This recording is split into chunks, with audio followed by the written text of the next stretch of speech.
rankings that have come out. And they're pound for pound. And I want to look at these as I talk through them because a couple of these are a little bit of a surprise for me. So, on the pound for pound, to start at the very top, we have Gable Steveson. We can all understand that. He is the most decorated wrestler in college wrestling. But if I was to break this down on a smaller level and just call it OW for the day, right? You have a tournament, you have an OW. If you are the defending NCAA champion and there are no other champions and you win a tournament, you will be OW every time, 100% of the time, because what the coaches will do and the pundits will allow them to get away with is to elect the outstanding wrestler in the tournament as opposed to the outstanding wrestler of the tournament. And I'm only bringing that to your attention. I think you have a really hard time putting Gable as number one. I understand why you did it, but there's a couple of things here. And first off is proof that he's back. And I'm not looking to be the skunk at the garden party, but I have the right to information. And through the channels that I have, I know how to get hold of the right people. And the NCAA would not confirm that there was ever a petition put in place to get an Olympic redshirt year for Gable. They will not confirm that that paperwork was even turned in, which by law they have to confirm. But they also didn't deny it. So I could have just had somebody that didn't fully understand this process that could have looked his name up wrong in the computer. But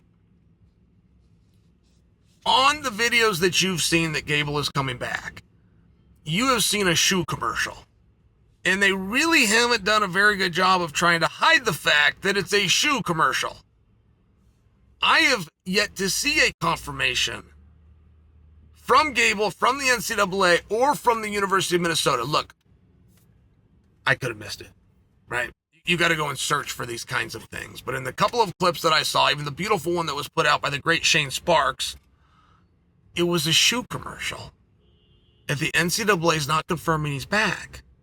And I only share that how incredibly disrespectful if he's not.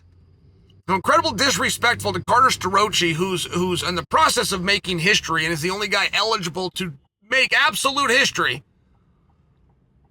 And he's got more NCAA titles than Gable.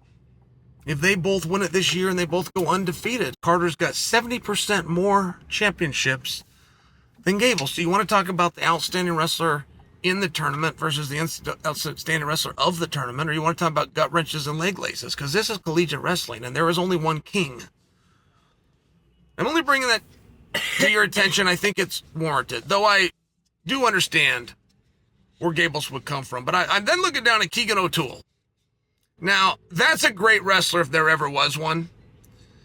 But in Keegan O'Toole's last collegiate tournament, he did not win it.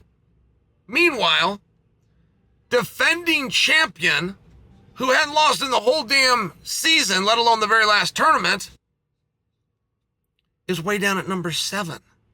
Levi Haynes. Now, I will disclose for you, Levi is my favorite wrestler. That if I can only watch one, Levi is my favorite wrestler. But those two met in head-to-head competition, the World Team Trials, and I give Chael so much credit. If there's a wrestling tournament, if USAW is putting on a tournament, you can count on Chael bringing a crew. And you can count on Keegan entering tournaments. He is not afraid to wrestle. He is not afraid to lose. He's not afraid to win. He's not afraid to put it on the line. Well, they did just that, and it was freestyle. But the two matches I really wanted to see is I wanted to see Carr versus Levi, and I wanted to see Keegan versus Levi. And I got to see both of those separated by a mere 40 minutes. Levi beat Keegan.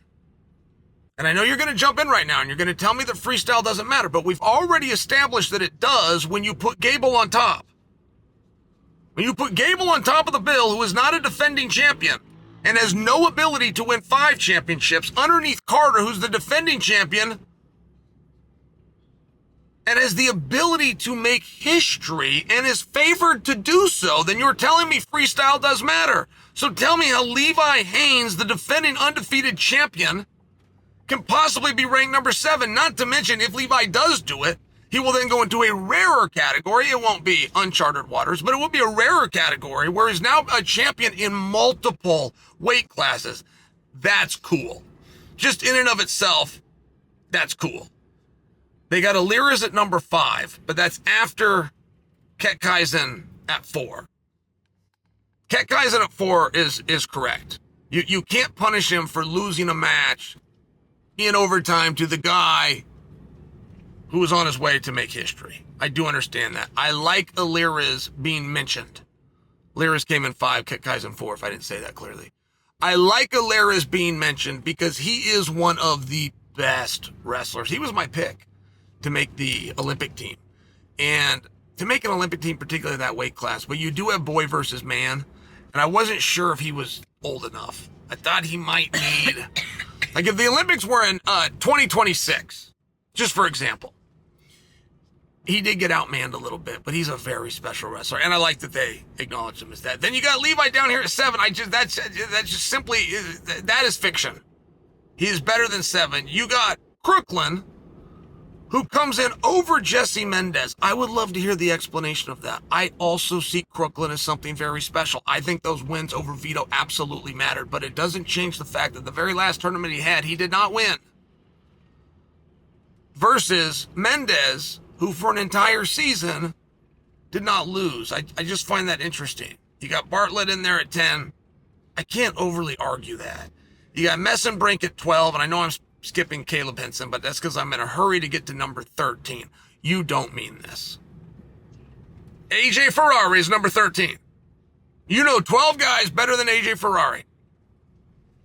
If you had a magic wand and you could give the skills of anybody in the NCAA to your son, you give the skills of 12 other men before you give the skills of AJ Ferrari.